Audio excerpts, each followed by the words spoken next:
الحمدللہ رب العالمین والصلاة والسلام علی رسولہ الامین وعلی آلہ واصحابہ اجمعین الی یوم الدین۔ رب اشرح لی صدری ویسر لی امری واحلل عقدۃ من لسانی یفقہوا قولی۔ رب یسر ولا تعسر وتمم بالخیر، سبحانک لا علم لنا الا ما علمتنا انک انت العلیم الحکیم۔ خواتین و حضرات، آج ہمارا موضوع ہوگا جینے کا فن۔ جینے کا فن، اس موضوع پر بات کرنے کی ضرورت اس لیے ہے کہ اس وقت ہم اپنی زندگیوں کا جائزہ لیتے ہیں تو زندگی میں جس طرح سے قرآن و حدیث میں چاہا گیا ہے کہ ایک مومن کی زندگی میں گروتھ ہو، ترقی ہو، ہمجہتی پہلو سے اس کا ارتقاء ہو، فرد کے اندر تبدیلی آئے، پرسنالٹی ٹرانسفارمیشن ہو اس کا، اور فرد جو کل تھا وہ آج نہ ہو بلکہ آج اس کی زندگی اور بہتر بنے، اور آج سے آنے والا کل کی زندگی اور بہتر بنے، جس طرح سے ڈیولپمنٹ ہونا چاہیے، اس پہلو سے کبھی کمی محسوس ہوتی ہے۔ اس لیے آج اس موضوع پر بات کریں گے۔ جینے کا فن، فن سے مراد اسکل ہے، اور اسکل سیکھا جاتا ہے، ایکوائر کیا جاتا ہے، اور اکوپ ہوتے ہیں اسکل سے۔ کیمرہ چلانا ایک اسکل ہے، کمپیوٹر چلانا ایک اسکل ہے، یا عربی زبان سیکھنا ہو، یا گاڑی چلانی ہو، سوئمنگ کرنا ہو، سب اسکلز ہیں۔ آدمی سیکھتا ہے اسے اور خود بخود وہ چیزیں حاصل نہیں ہو جاتی ہیں۔ اسی طرح زندگی جو اللہ تعالیٰ نے ہم کو دی ہے، کسی کو 50 سال، کسی کو 60 سال کی زندگی، کسی کو 30 یا 40 سال کی زندگی، ہم اس کو ویسے بتاتے ہیں جیسے زندگی ہم کو کھینچ لے چلتی ہے۔ ہم زندگی کی گاڑی کو نہیں چلاتے، ہمارا کنٹرول زندگی پر نہیں ہے، زندگی کا کنٹرول ہم پر ہے۔ زندگی جیسے چاہتی ہے ہم کو ڈھال دیتی ہے، ہم زندگی کو نہیں ڈھال پاتے۔ اس لیے ضرورت اس بات کی کہ ہم زندگی کو مولڈ کریں، زندگی پر قدرت پائیں، زندگی پر کنٹرول کر سکیں، اور زندگی کو ویسے چلائیں جیسے کہ قرآن و حدیث ہم سے چاہتے ہیں۔ یہ ہے فن۔ جیسے کہ میں نے بتایا، کار چلانا ہو تو اسے سیکھنا پڑتا ہے اور اس پر دسترس حاصل کرنا پڑتا ہے، ایکسپرٹائز حاصل کرنا پڑتا ہے، تب آپ گاڑی کو بہتر چلاتے ہیں۔ زندگی کو بھی ایسے ہی چلانا چاہیے، لیکن ہم دیکھتے ہیں کہ زندگی کو ہم اس طرح سے نہیں چلاتے۔ ایکسپرٹ ڈرائیونگ ہماری نہیں ہے، ہم ویسے ہی گاڑی کو کھینچ لے چلتے ہیں، بلکہ زندگی ہم کو کھینچ لے چلتی ہے۔ اس لحاظ سے، اس پہلو سے ہمیں اپنی زندگیوں کا جائزہ لیتے ہوئے جینے کا فن سیکھنا چاہیے۔ زندگی میں ایک بات یہ سمجھیں کہ یہ 3 ڈائمینشنل ایلیمنٹ ہے۔ زندگی میں 3 ڈائمینشن ہونا چاہیے، وہی اصل میں حقیقی زندگی ہے۔ ایک زندگی کا ایک ڈائمینشن لمبائی ہے، ایک ڈائمینشن چوڑائی ہے، اور ایک گہرائی ہے، لینتھ، بریتھ اینڈ ڈیپتھ، جس سے 3 ڈائمینشنل ایلیمنٹ بنتا ہے۔ اس وقت ہماری زندگیوں کا جائزہ لیتے ہیں تو وہ یونی ڈائمینشنل ہے۔ جس طرح سے پینسل ہوتی ہے، کاڑی ہوتی ہے، تو ایک ڈائمینشن ہے ہماری زندگی کی، وہ یہ ہے کہ ہم پیدا ہو گئے، ہم 2 4 8 دن کے تھے، 2 4 8 مہینے کے بنے، 2 سال کے بنے، 8 سال کے، 10 سال کے، 12 40 50 سال 60 سال کے بن گئے۔ زندگی ہماری یوں گزر گئی۔ تو لینئر ڈیولپمنٹ تو ہماری زندگی میں ہے، لیکن زندگی کو جو ایڈیشنل ڈائمینشنز دینا چاہیے وہ ہم نہیں دے سکے۔ اب آپ پوچھیں گے کہ یہ کیا مطلب ہے زندگی میں لمبائی، چوڑائی اور گہرائی؟ زندگی میں لمبائی سے مراد عمر، آٹومیٹکلی جس پر ہمیں بہت توجہ دینے کی ضرورت نہیں، ہماری زندگی لمبی ہوتی چلی جاتی ہے۔ یا اسی طرح مادی لحاظ سے تنخواہ کمانا کرنا جو ہوتا ہے، اس میں بھی ہماری جو یونی ڈائمینشنل لمبائی ہے اس میں گروتھ ہوتے چلے جاتا ہے۔ جب ہم پہلے نوکری شروع کرتے تھے تو 500 روپے کماتے تھے، بعد 5000 روپے کمانے لگے، بعد 50,000 روپے ہماری آمدنی ہو گئی، بعد میں 1 لاکھ روپے کمانے کے لائق ہو گئے۔ یہ یونی ڈائمینشنل ہے، لمبائی ہماری زندگی میں ایک ڈائمینشن ہے جس میں ہم دیکھتے ہیں کہ گروتھ ہے، ترقی ہے۔ چوڑائی کسے کہیں گے؟ چوڑائی یہ ہے کہ ہم کو اللہ تعالیٰ نے بے شمار صلاحیتوں کو دے کر دنیا میں بھیجا ہے، لیکن ہم نے ان صلاحیتوں کو ایکوائر نہیں کیا اور ان صلاحیتوں کو اپنی زندگی کے اندر ایڈ نہیں کیا۔ ہم میں سے اکثر لوگ وہ ہیں جو جیسے تھے بچپن میں ویسے ہی اب بھی ہیں۔ بچپن میں بھی وہ شرمیلے تھے، اب بھی وہ کسی سے بولڈلی بات نہیں کر سکتے۔ بچپن میں بھی کھڑے ہو کر اسکول میں ایک تقریر نہیں کر سکتے تھے، اب بھی ہم تقریر نہیں کر پاتے۔ پہلے بھی ہم کوئی ایک آرٹیکل نہیں لکھ سکتے، کوئی حادثہ ہو جائے، کوئی واقعہ رونما ہو جائے تو کوئی ایک بات اپنا اظہار خیال معافی ضمیر نہیں کر سکتے، آج بھی ہم لکھ نہیں سکتے۔ پہلے بھی ہم کو بہت زیادہ صلاحیتیں نہیں آتی تھی، اب بھی ہم نے کسی نئی زبان کو سیکھا نہیں ہے۔ وٹ سے مراد یہ ہے کہ ہماری زندگی میں شعوری طور پر ہمیں یہ احساس ہو کہ ہم نے یہ سیکھا ہے، ایڈ ہم کریں۔ پہلے ہم سیدھے سادے انسان تھے، بعد میں ہم نے علم حاصل کیا۔ پہلے ہم جو ہے کچھ صلاحیت نہیں رکھتے تھے، صلاحیتوں کا ہم نے اضافہ کیا، لکھنا بھی ہم نے سیکھ لیا، اگلے سال ہم نے بولنا بھی سیکھ لیا، اگلے سال ہمارا کمیونیکیشن اسکل بھی بہتر ہو گیا۔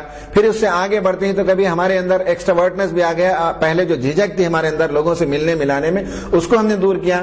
ہم کھیل کود کے بھی عادی بنے، ہم کو وہ بھی آتا ہے، کرکٹ اور گولف اور دیگر گیمز بھی ہم سیکھ لیتے ہیں۔ ہم سوئمنگ کے لیے بھی جاتے ہیں، وہ صلاحیت بھی ہم سیکھتے ہیں۔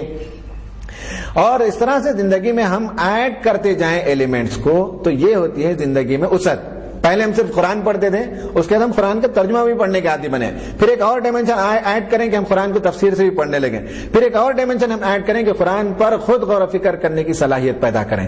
پہلے ہم عربی سے حدیث نہیں پڑھتے تھے، اب عربی سے حدیث پڑھنا بھی جانتے ہوں، پھر اس میں اضافہ ہو جائے تو عربی میں ہم کوٹ بھی کرنے کے لائق بنے۔ اس کو کہتے ہیں وقت، ہم جہتی، کئی پہلو ایڈ ہوتے چلے جائیں، لوگ محسوس کریں کہ ان کی زندگی میں یہ نیا پہلو ہے۔ اس رمضان کے بعد، اس سال کے بعد ہم نے دیکھا کہ ان کے اندر یہ تبدیلی آ گئی۔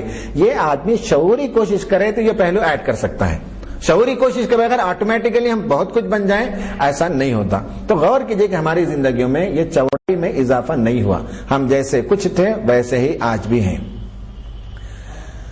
اس کے بعد ہم دیکھتے ہیں گہرائی، ڈیپتھ۔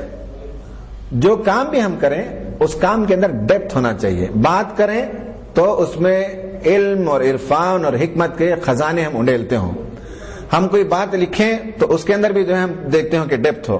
ہم عبادت کریں تو اس میں اتنی ایک سوئی کے ساتھ عبادت کریں جیسا کہ حدیث میں بات آئی ہے، یا تو ہم اللہ کو دیکھ رہے ہوں یا یہ احساس ہو کہ اللہ تعالیٰ ہم کو دیکھ رہا ہے۔ یہ گہرائی ہے۔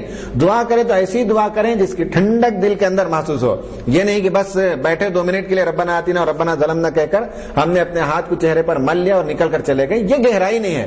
گہرائی یہ ہے کہ جو کام بھی کریں بہترین طریقے سے کریں، کھائیں تو سلیقے سے کھائیں، کھیلیں تو اس میں پرفیکٹلی کھیلیں، جو کام کریں وہ احسن انداز سے کریں، پرفیکٹلی کریں۔ اس کو کہتے ہیں ڈیپتھ، جس کا حاصل یعنی آپ اس کی جڑ تک پہنچ جائیں، اس کی تہ تک پہنچ جائیں۔ جیسے میں نے کہا کہ نماز پڑھیں تو اس کے اندر گہرائی آ جانی چاہیے۔ پہلے کی نماز میں اور اب کی نماز میں فرق ہو۔ پہلے جو دعا کرتے تھے اب اس دعا کے نتیجے میں اور مزید ہماری دعا میں گہرائی آنی چاہیے اور ڈیپتھ آنا چاہیے۔ یہ ہے لینتھ، بریڈتھ اینڈ ڈیپتھ جو اسلام کا مطالبہ ہے۔ نبی کریم صلی اللہ علیہ وسلم کی زندگی کو دیکھیے، لمبائی، چوڑائی اور گہرائی تینوں چیزیں آپ کی زندگی میں ہم دیکھتے ہیں۔ آپ صلی اللہ علیہ وسلم مکے کے اندر معروف تھے ایک تاجر کی حیثیت سے، امین اور صادق کی حیثیت سے، لیکن جیسے آپ نبی بنے اور آگے بڑھتے گئے تو آپ کی زندگی میں کتنے پہلو ایڈ ہوتے چلے گئے۔ آپ ایک زبردست دائی بن گئے، آپ ایک زبردست مبلغ تھے، واعظ شرع بیان تھے، بڑے اسٹریٹجسٹ تھے، حکمت کے ساتھ اپنا معاملہ جو ہے راستہ نکالتے تھے۔ آپ کی جنگی اسکیموں پر کافی کتابیں لکھی گئی اور آپ نے جو وار اسٹریٹجیز کو طے کیا، جنگی اسکیموں کو طے کیا، آج بھی آپ صلی اللہ علیہ وسلم کے وہ طور طریقے اور ان اسٹریٹجیز کو جو ہے جنگی اصولوں میں مانا جاتا ہے، تسلیم شدہ ہیں اور لوگوں نے اس پر کتابیں لکھی ہیں۔ آپ نے معاشیات کے میدان میں بھی کام کیا اور اس میں بھی جو آپ نے کتنا بڑا کارنامہ انجام دیا۔ دنیا کے آپ پہلے قانون بنانے والے ہیں، دنیا کا پہلا تحریری دستور ریٹرن کانسٹیٹیوشن آپ نے دنیا کو دیا۔ چوڑائی دیکھیے کہ زندگی کے کس پہلو سے آپ کہہ سکتے ہیں کہ نبی کریم صلی اللہ علیہ وسلم میں اس پہلو کی کمی ہے؟ ہر پہلو سے ایک اچھے باپ تھے، ایک اچھے جو ہے ماسٹر پلانر تھے، ٹاؤن پلانر تھے کہ مدینے کی گلیاں کیسی ہوں، کیا چوڑائی ہو، ان سب پر آپ نے کام کیا۔ آپ نے ان سب کے گویا کہ نقوش چھوڑے ہیں دنیا میں، تاریخ میں۔ اللہ کے رسول کی زندگی میں وقت دیکھتے ہیں۔ ہر آدمی پیدائش طور پر یہ ساری چیزیں لے کر نہیں آتا، زندگی کے مرحلے میں جیسے جیسے آگے بڑھتے ہیں ان چیزوں کو ایکوائر کرنا پڑتا ہے۔ اور تیسری چیز ہے کہ ڈیپتھ، جو کام کرتے تھے انتہائی گہرائی کے ساتھ انتہائی احسن طریقے سے کرتے تھے۔ نماز کے لیے کھڑے ہو جاتے تو آپ کے پیروں میں ورم آ جاتا، آپ کو معلوم بھی نہیں ہوتا کہ اطراف میں کون ہے، آپ اتنی لمبی لمبی نمازیں پڑھتے تھے۔ آپ دعا کرتے تھے جنگ بدر کے موقع پر تو صحابہ کو آ کر کہنا پڑا کہ اللہ کے رسول اٹھیے اٹھیے، اللہ تعالیٰ نے آپ کی دعا قبول کر لی۔ یہ ہے گہرائی، جو کام کرتے تھے پرفیکٹ اور انتہائی احسن انداز سے۔ تو یہ لینتھ، بریڈتھ اینڈ ڈیپتھ، اس کو اگر ہم پہچان لیں تو اب جینے کا فن یہ ہوگا کہ جییں تو ایسی زندگی جییں۔ پہلے تو ہم جینے کو سمجھیں۔ میں نے فن کو سمجھا دیا کہ یہ اسکل ہے جسے ایکوائر کرنا پڑے گا، پھر میں نے جینے کو، زندگی کو میں نے ڈیفائن کیا کہ زندگی لینتھ، بریتھ اینڈ ڈیپتھ سے معمور ہے اور ہماری زندگیاں یونی ڈائمینشنل ہیں۔ اس لیے جب ہم یہ پہلو مان لیں گے تو اب اس کے بعد بہتر زندگی کے لیے جینے کا فن کیا ہوگا، اس کے لیے کچھ نکات ہم آپ کے سامنے رکھیں گے۔ 4 باتیں پیش نظر رہنی چاہیے۔ نمبر 1 یہ ہے کہ جینے کے فن میں سب سے پہلا فن یہ ہے کہ آدمی حقیقت پسند بنے، ریئلسٹک بنے۔ یہ نہیں ہونے کے نتیجے میں بہت سے پرابلمز پیدا ہوتے ہیں۔ آدمی کو اپنی حقیقت کو پہچاننی چاہیے۔ حقیقت پسند بننے میں جو پہلو ہیں ان میں سے ایک پہلو تو سب سے پہلا پہلو یہی ہے کہ اپنی حیثیت کو انسان پہچانے کہ میں کیا ہوں۔ ان حیثیتوں کو نہیں پہچاننے کے نتیجے میں آدمی بہت سا بننے کی کوشش کرتا ہے اور بننے کی کوشش کے نتیجے میں وہ فیل ہوتا ہے اور اس کے نتیجے میں اس کی زندگی کے اندر تلخیاں اور تکالیف اور غم اور اندوہ یہ ساری چیزیں بھر جاتی ہیں۔ ایک آدمی کو تسلیم کرنا چاہیے کہ اللہ تعالیٰ نے اسے ناٹا بنایا، اللہ تعالیٰ نے اسے اونچا بنایا، کسی کو کالا بنایا، کسی کو گورا بنایا، کسی کو زبان میں لکنت دی، کوئی بہت فلوئنٹلی بات کرتا ہے، کسی کو جو ہے اردو پر قدرت ہے، کسی کو انگریزی آتی نہیں ہے، کسی کو کنڑ نہیں آتی ہے۔ جو آدمی کو پہلے حقیقت تو پہچاننا چاہیے، بعد میں امپروومنٹ ہوتا ہے۔ پہلے آپ یہ حقیقت تسلیم کریں کہ اللہ تعالیٰ نے آپ کو کیا بنایا ہے، اس میں ذرا برابر بھی آدمی کو باک نہیں ہونی چاہیے، تسلیم کرنا چاہیے، ایکسپٹ کرنا چاہیے کہ اللہ نے مجھے ایسے بنایا ہے۔ جس جگہ رکھا ہے اس کو پہلے تسلیم کرنا چاہیے، پھر اس کے بعد امپروو کرنے کی کوشش کرنی چاہیے۔ آدمی رنگ اور خامت اور جسمانی لحاظ سے حقیقت کو تسلیم کریں، صلاحیتوں کے لحاظ سے آدمی کو تسلیم کرنا چاہیے۔ بعض لوگوں کی صلاحیتیں کچھ بعض نہیں ہوتی ہیں، ہر آدمی ہر صلاحیت کے ساتھ پیدا نہیں کیا جاتا۔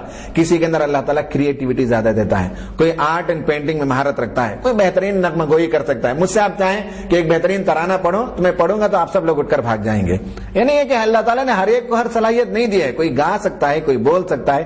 تو صلاحیتوں کے اندر جو کچھ ہے اسے پہچاننا چاہیے، حقیقت پسند بننا چاہیے۔ اسی طرح معاش کے معاملے میں اللہ تعالیٰ کسی کو بڑا کشادہ دست بنا دیتا ہے، ان اللہ یبسط الرزق لمن یشاء ویقدر، اور بعض لوگوں کو تنگ روزی دیتا ہے۔ ہر آدمی یہ سوچے کہ میں بھی جو ہے فلاں ریلائنس والے کی طرح بن جاؤں، مائکروسافٹ کے اونر کی طرح بن جاؤں، تو یہ ممکن نہیں ہے۔ سب کے لیے ایسا نہیں ہوتا۔ حقیقت پسند بننا کہ میں کہاں ہوں اور میں کیا کچھ کر سکتا ہوں، اسے ماننا چاہیے۔ اولاد کے معاملے میں حقیقت پسند بننا چاہیے۔ اللہ تعالیٰ کسی کو لڑکیاں ہی دے دیتا ہے، کسی کو لڑکے دیتا ہے۔